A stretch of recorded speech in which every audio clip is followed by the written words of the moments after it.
ሁላችንም የኃጢአት ባለዕዳ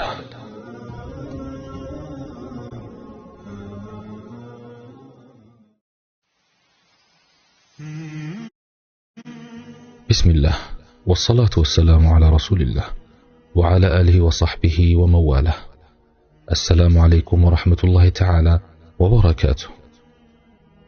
ጥሩ ያልሆነ ስሜት እየተሰማሽ ከሆነ መቼም ግን ብቻሽን እንዳልሆንሽ እወቂ።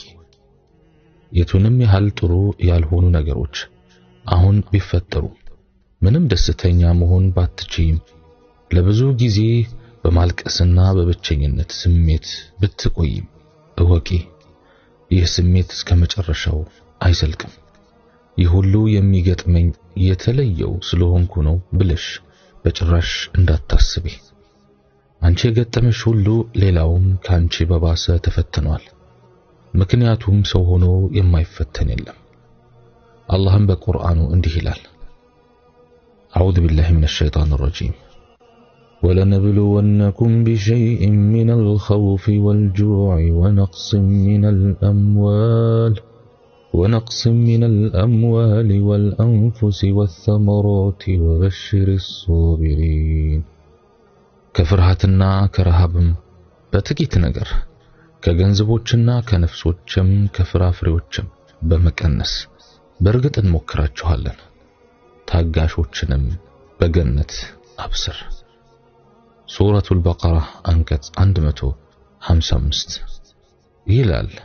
ምናልባት እስካሁን ማንም ካልነገረሽ የምትወደጂ ነሽ፣ ያለ ጥርጥር ተፈላጊ ነሽ፣ ትርጉም አለሽ። እናም በዚህች ምድር መኖርሽ አስፈላጊ ነው፣ ብታውቂም ባታውቂም። ለሁሉም ነገሮች ከበቂ በላይ ነሽ። እናም በዚህ ደስተኛ ልትሆኚ ይገባል። ነገሮችን በመጥፎ ለራስሽ አትመልሻቸው። اللهم إنك عفو تحب العفو فاعف عنا. ሌሎች ሰዎች ስላንቺ መጥፎ ግምት እንዲሰጡ እድል አትስጫቸው። ምክንያቱም አንቺ አቅም ያለሽና ጠንካራ ስለሆንሽ ተስፈኛና ህልመኛ ከሆኑ ሰዎች ጋር ጊዜሽን አሳልፊ። ከሁሉም በላይ ደግሞ የውስጥሽን ጠንካራ ጎን የሚያበረታቱ ደካማ ጎንሽን ከሚያስተካክሉ ሰዎች ጋር ሁኚ። ከምንም በላይ እስከዛሬ ላቆየሽ ነገን ጨምሮ የሚሰጥሽን አላህን አመስግኚ። ትናንት ባለፈው ነገር ራስሽን አትጉጂ። ካለፈው ጊዜ በላይ የዛሬውና የወደፊቱ ቀን ይበልጣል እና ጊዜሽን ተጠቀሚ። ከምታስቢው በላይ ጠንካራ ነሽ። አንቺነትሽ እጅግ በጣም ደስ የሚል ነው። እዚህች ምድር ላይ ጥሩ ነገር አስቀምጠሽ እንደምታልፊ ጥርጥር የለውም፣ ያውም ከዚህ በፊት ያልሆነ ነገር። እስካሁን እነዚያን አስቸጋሪ ጊዜያት በድል አልፈሽ ሳትሸነፊ እስካሁንም አለሽ።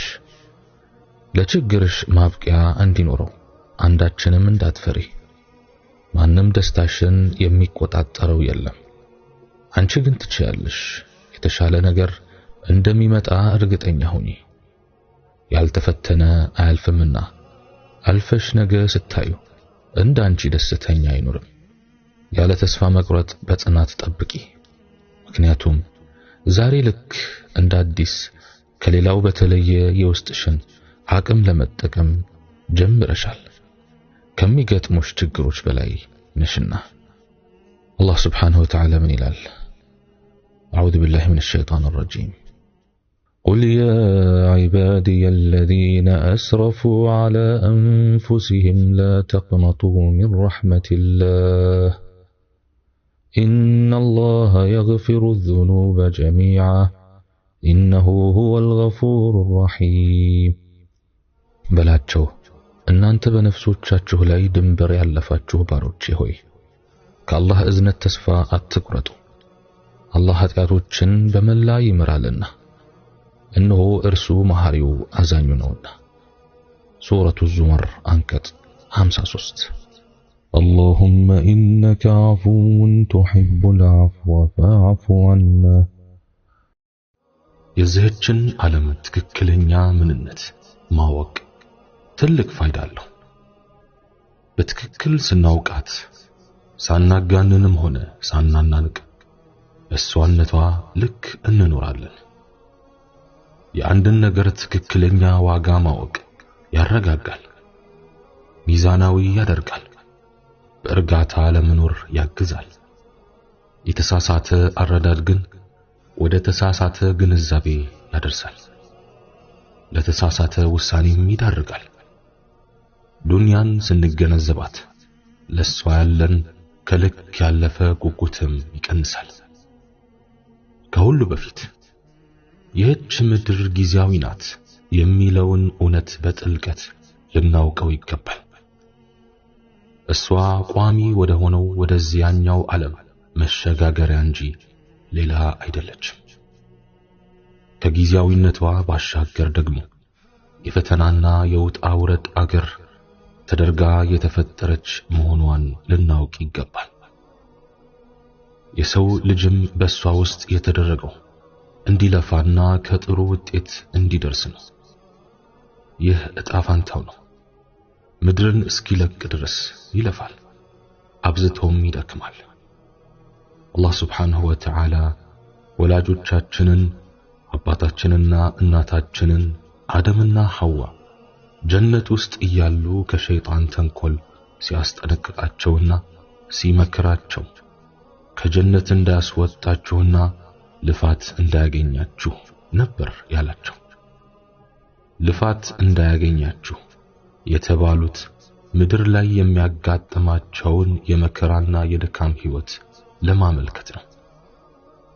በእርግጥም ከጀነት ሲወጡ ምድር ላይ መከራ ጠበቃቸው። ስለዚህ መከራ የምንኖርባት ምድር መገለጫ ነው ማለት ነው። በመሆኑም በሚደርስብን ማንኛውንም አይነት ችግር ልንገረምም ሆነ ልንደነግጥ አይገባም። ባይሆን ጽናት፣ ትዕግስትና ብርታትን መሰነቅ ነው የሚያስፈልገው።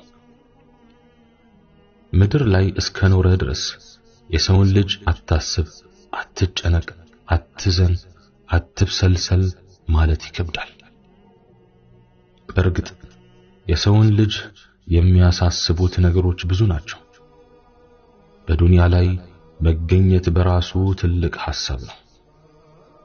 ለዚህም ነው ብዙዎች ራሳቸውን አብዝተው የሚጠሉት፣ ባልተፈጠርኩ ወደዚህች ምድር ባልመጣው የሚሉት።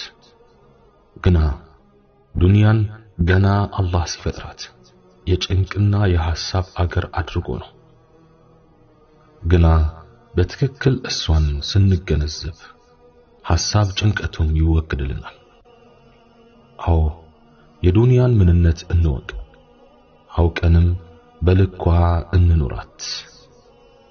መከራ የዚህች ምድር ባህሪ መሆኑን እሷንም ሆነ እኛን የፈጠረ ጌታ አላህ ሱብሓነሁ ወተዓላ አስቀድሞ ነግሮናል።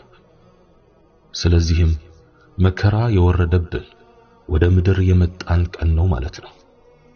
ችግር፣ በሽታ፣